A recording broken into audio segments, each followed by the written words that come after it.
Yesterday, I was up at 4:15 in the morning on purpose, talking to my husband, doing my normal routine, and giving myself more time than I've ever given myself to get to the gym. And I was still late. Here's the part that matters. It wasn't a time management problem. I had the time. What I didn't have was a plan for what happens in my own brain when I get an idea worth chasing at 4:15 a.m. I'm Kelly Sutherland, National Board Certified Teacher, reading specialist with 25 plus years in the classroom, and a bonus mom to a son with dyslexia, and I have ADHD myself. By the end of this video, you'll know why almost every piece of back to school routine advice starts in the wrong place, and the one shift that actually determines whether any system you build this year survives contact with a real morning. I live this at my own house, and I watch it play out from the other side of the desk every single day in my classroom. Why did I do everything right and still end up late? Yesterday, 4:15, up early on purpose, talking things through with my husband, doing every piece of my normal routine, and I still ran out the door late for the gym. Here's what actually happened in between. I'm a morning person, and mornings are when my best thinking shows up. I heard something on a podcast that sparked a business idea, and before I knew it, I was scripting it out loud in my head. Time just stopped mattering. That's not a discipline problem. That's time blindness. And it's one of the most common, least talked about parts of having ADHD. So here's the research that explains why this isn't a willpower issue. Attention researcher Gloria Mark at UC Irvine has spent years studying what happens when our focus gets interrupted. Her work found it takes people roughly 23 minutes to fully return to the task after their attention shifts away from it.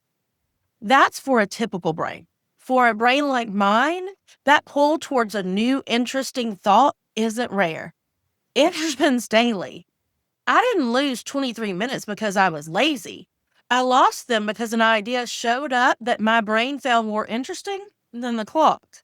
One thing to notice this week: the next time you or your child loses time, don't ask what's wrong with you or them.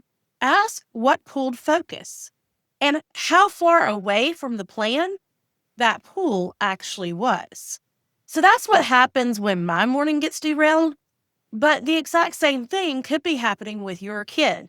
And it usually starts with something you didn't even see coming.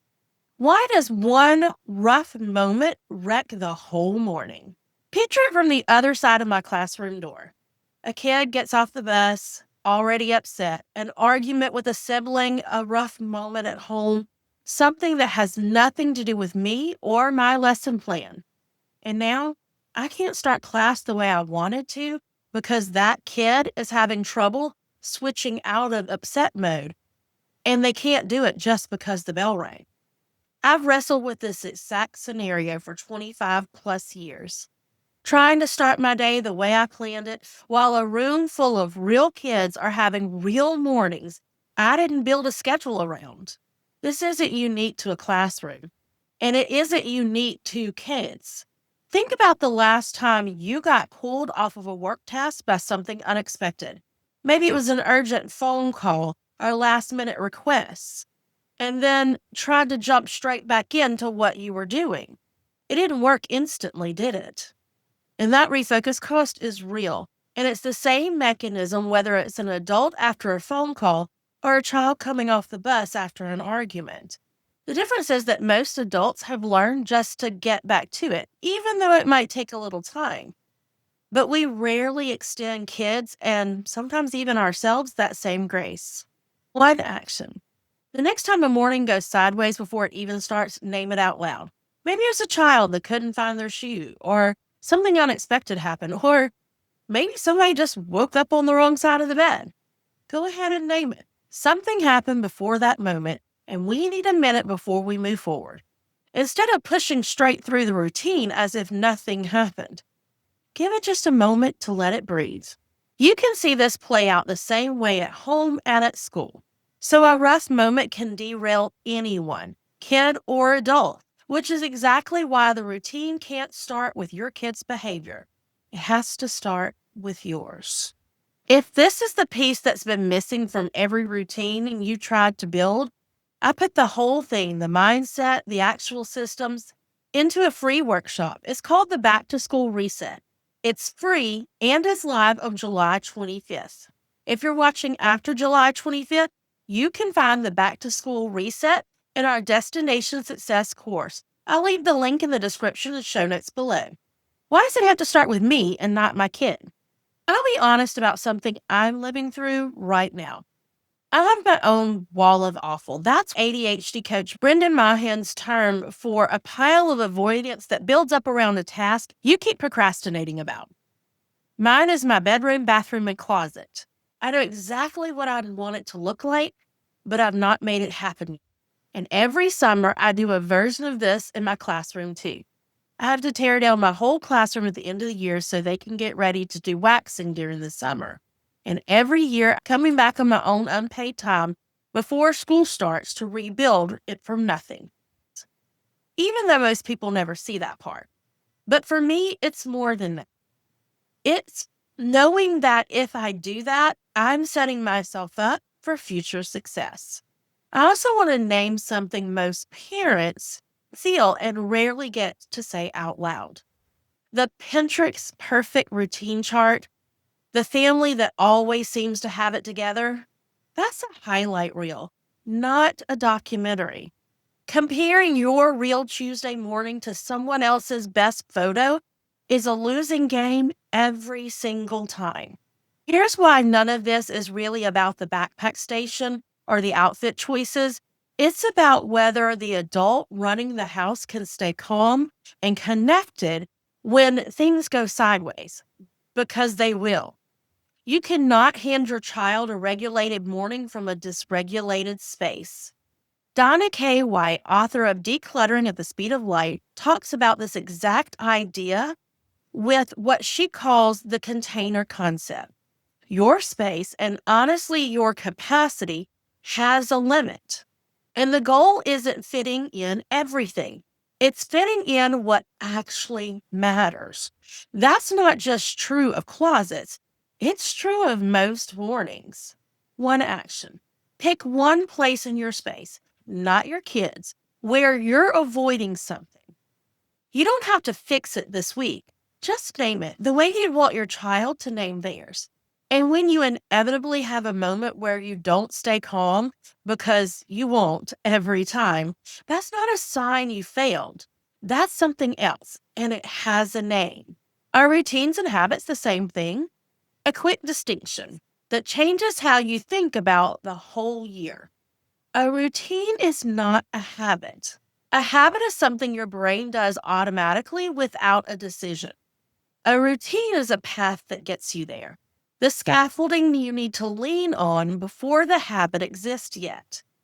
That's an important difference because it means the routine that needs rebuilding in January isn't a routine that failed.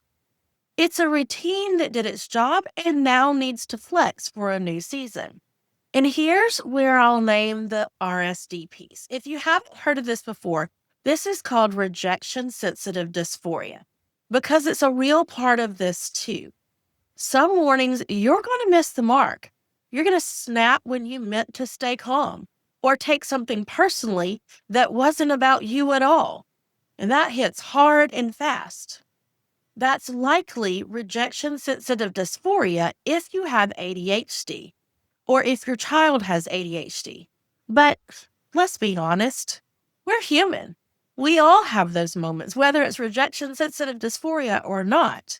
So rejection sensitive dysphoria is a term from Dr. William Dobson, and it deserves its own conversation, which I've got linked for you if you want to go deeper. For today, just know giving yourself grace after a hard moment isn't letting yourself off the hook. It's the same grace you're trying to build into your child's routine. I want to end with something real. This past week, I had planned to record 20 videos. Between life, health, and energy, the timing just didn't cooperate. Old me would have called that a failure. But I got 4 videos fully recorded, more scripts written than I started with, and a pivot to work that's actually better timed than what I originally planned. Our brains have documented negativity bias. We're wired to notice what didn't happen over what did. I had to talk it through out loud to actually see my own week clearly. That's the soft landing. Keeping your head above the water and calling that enough, because it is. One action. Before you build a single system this week, write down one thing you did accomplish, even if it wasn't the plan. That's not a consolation prize. That's data. A routine that starts with fixing your kids' behavior is starting in the wrong place. It has to start with you. Staying regulated enough to build something your family can actually lean on. In the Back to School Reset workshop on July 25th, I'll walk you through exactly how to do that, plus the practical systems that come next. If you want the full roadmap after that, including the family learning blueprint and the co-regulation work, that's all inside the Destination Success course. You can check that out in the description below or the link in the show note. Many of these things we did in our summer boot camp this summer to figure out how to build these routines. And the back to school piece is just for helping ourselves get through a future school year, not just with success, but setting ourselves up with the right mindset, habits, and routines so that when those hard days come, we don't have to bear that burden of everything falling apart and feeling like such a failure.